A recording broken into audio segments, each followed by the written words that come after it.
Mixon, head of steam, running left, takes it in for a touchdown. Joe Mixon having a big day here on opening Sunday of the 2024 season. Texans swarm! 1-0. Alone in first place in the AFC South.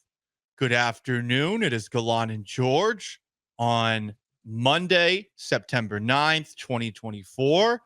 And the Texans took down the Indianapolis Colts yesterday, 29-27, largely behind Joe Mixon, who had 30 carries for 159 yards and a touchdown.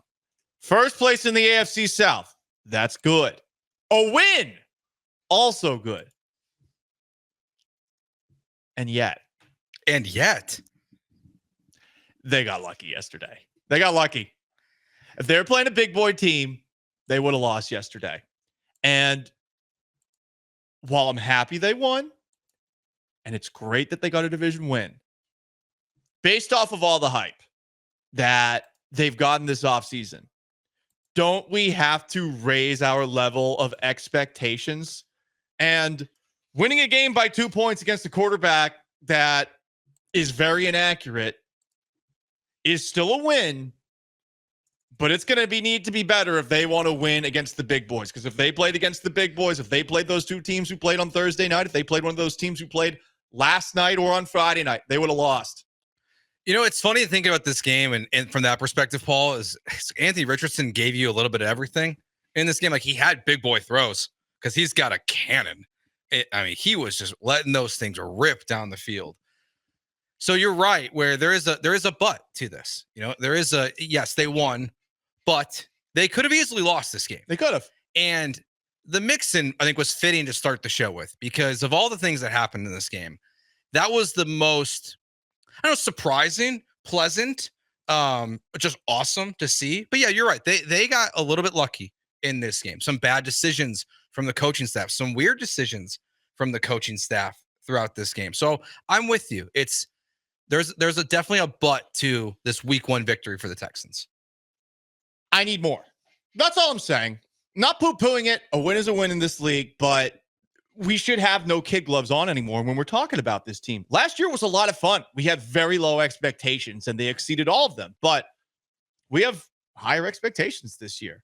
And against better teams, I think the Texans will lose. I guess the glass half full edition is that you take a look at the AFC South, and it looks like the Texans are the clear front runners as opposed to being a team that will be battling with Indianapolis. But then again, take a look at the final score. Indy did keep that close in a game where Indy couldn't run the football. Texans deserve credit for that. Indy couldn't stop the run. Texans deserve credit for that too. Lots of credit to go around. I'm just saying, this could have been better. I did walk away impressed with both teams in this game. Like, I thought Indianapolis played a very good game. I was pleasantly, surprised with what you saw from Richardson. The flaws that we knew going into the game showed up. He was inaccurate over the middle. There was just a lot of the simple quarterback stuff that he could not do, but he can be electric at the same time. He can. He's a great video game player. Yeah. But he also has his DJ ukulele moments. And honestly, as a Florida Gator, you should never impersonate some bum-ass Florida State Seminole in the way that he did.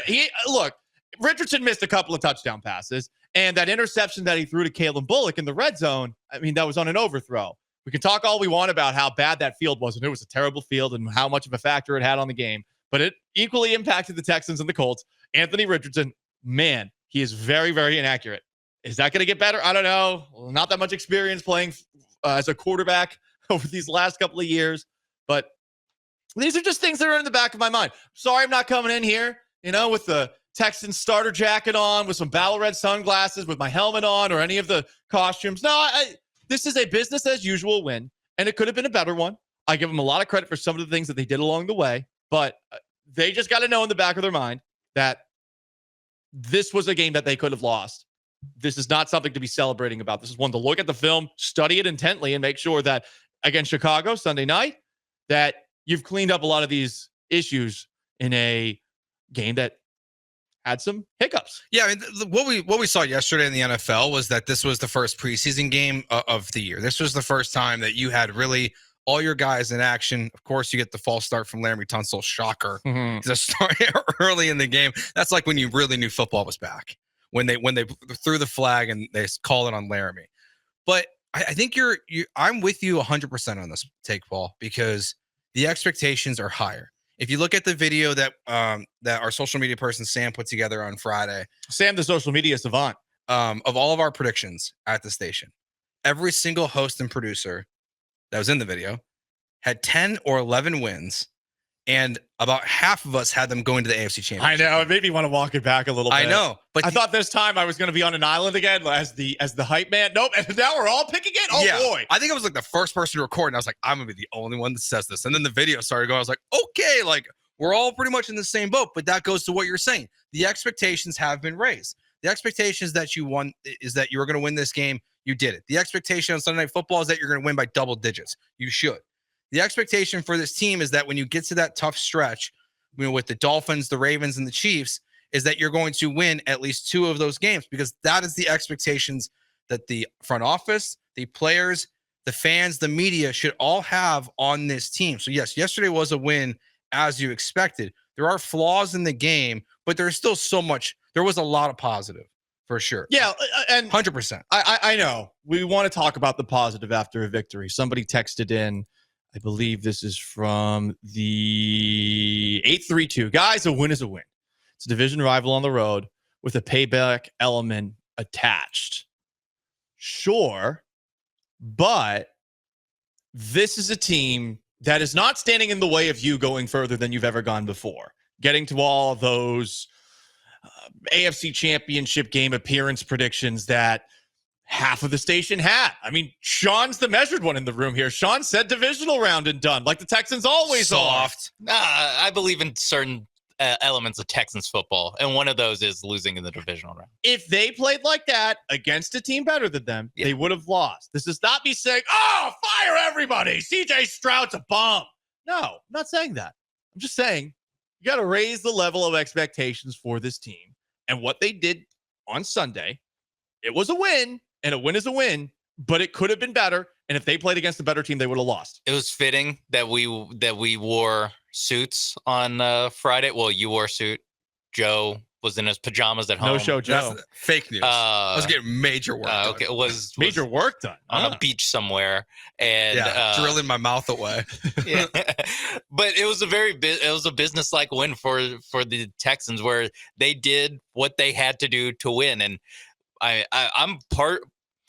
I think the biggest positive for me for the Texans, and I agree with you, Paul, that I think a different quarterback, you probably lose this game. Which is funny because we said that last year, the last game of the year, because Gardner Minshew was so doo-doo in that Saturday But game. it's different because the touchdown pass to Pierce, that might be a situation where I don't know if another player on your schedule can make that throw. That's true. Probably that was a hell of a ball. Actually, Mahomes. Yeah. But anyone else, like, I'm not sure if you had to worry about that throw Josh Allen, maybe, for the rest of the season.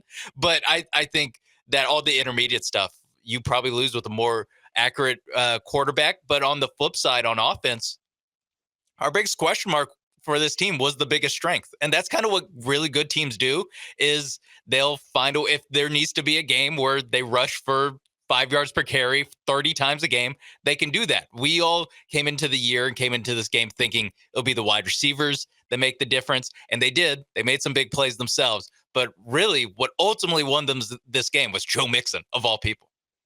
You mentioned the offensive line and the field. When you watched the game yesterday, Paul, where did you come down on that? Because they weren't great, the offensive line. CJ Stroud got sacked 4 times. But they were, because they ran for 5 yards a carry. Yes, like they were great running, but they weren't great protecting. It felt like every time we saw it with the incredible play from CJ Stroud in the second quarter where he slipped on the 4th inches or in the fourth quarter, and he got the pass to Brevin Jordan. Do you blame the offensive line yesterday, or are you giving some slack to them in week 1 because of the field? I'll give them a little bit of slack. I thought the Titus Howard tripping CJ Stroud sack was entirely a result of that slippy field. But at the same time, Stroud was under pressure a lot in this game. Now, the Colts have a good front seven. We talked about this on Friday. So this was going to be a challenge. The Texans offensive line checked the box for one of those challenges. I did not think this was possible for them to run 40 times for 213 yards, 5.3 yards a carry. And Joe Mixon getting 30 carries, did not see that happening in the first game of the year. My week 1 overreaction for Mixon is, oh, wow, that extension's fine, which is a crazy thing to say because they gave our running back an extension who they gave 30 carries to the first game of the year. I mean, this might not last longer than a year. That's a situation. I was thinking Anthony Richardson had the game where no matter what you think about him, you think it more. Like you're more on board with whatever your take on Anthony Richardson is. I think that what you brought up with Joe Mixon's another example of that, where you can view that as either a positive or a negative, that he had 30 rushes for 150 yards and they signed him to an extension. It's like, ooh, actually, I kind of want to put all these miles on him, then kick him to the curb. Or it's, wow, he can still do it. Vintage Joe Mixon. It is funny that there are both pros and cons with the list of facts of what Joe Mixon did. I mean, Joe Mixon was arguably one of the best players in the NFL yesterday. Yeah, he was. I was really impressed. I was impressed. I saw some people when I did my live stream late last night because I'm a master procrastinator. When I did that, some people were saying, this is the same guy who said Joe Mixon wasn't going to do anything going into the year. My defense, not a great one, is, hey, man, the Bengals didn't think he was going to do anything either, and that's a team that went to a Super Bowl a couple of years ago. They were going to cut him, and they traded him for a late-round draft pick. So I was wondering, hey, does he still have the same stuff? But he showed a lot of patience, and what I was really impressed by, the physicality.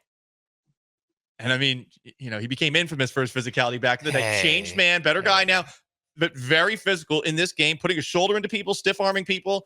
He looked really good. Part of the physicality I really loved, and this is very stupid, and it doesn't matter, but when you rush for 150 yards, I can also say I love this.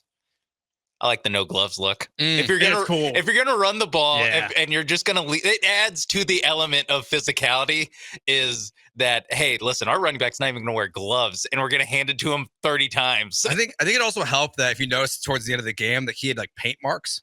His arms are marked up from that trash ass field that they're playing. What a dump of a field. They need to stop playing these games in Indianapolis if they can't guarantee a safe field for the players. I'll just say that. Great point. It's a great point. We had all the smoke for Brazil. Let's hold ourselves to the same standard. I'm with you. And people stop playing in third world countries. People are like Indiana. Dude, here's the thing. It's a great point. I went on a side tangent in my live stream last night into just dumping on Brazil because I actually looked this up after the game because I didn't want to get canceled for it. Brazil is not a first world country. It's not a first world country. Just saying. I didn't even know we had like a list. I thought it was it second. I looked it up. I thought it was a you know it when you see it. Is there like a first, second, third power ranking here? It didn't say what tier they are. The college football playoff releases the rankings every week.